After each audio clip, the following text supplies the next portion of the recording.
to show you how to put on a harness. I have a couple of them. We got different harnesses for different doggies. I'm going to start since Ripley right here is here. I'm going to go grab her harness. This is Ripley's harness. And what I'm going to show you is why I love this harness.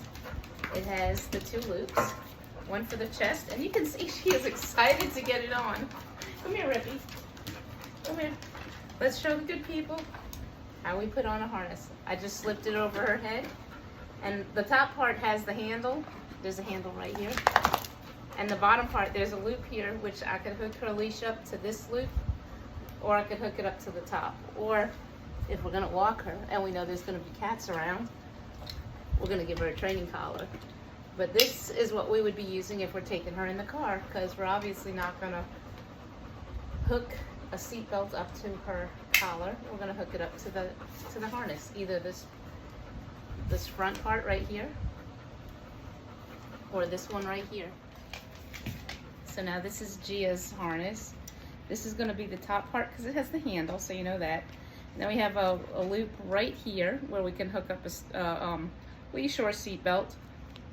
And over here, we also have a loop that we could hook up a leash or seat belt. And on this one, we also have a little name tag that came with it. We just got this one not too long ago. And my doggies are so rough, they've already gotten some of the stitching out right here. But the basic harness is still fully intact, so we're good with it. And now Gia's gonna model it. Look at that, Gia, just put your head in here. So I got her head in it, real easy this time. Sometimes it's not that easy. And then you're gonna just hook these to the clasps right where, it's pretty obvious where you're gonna put them. And sometimes I can tell you that dogs don't always sit still to put the harness on.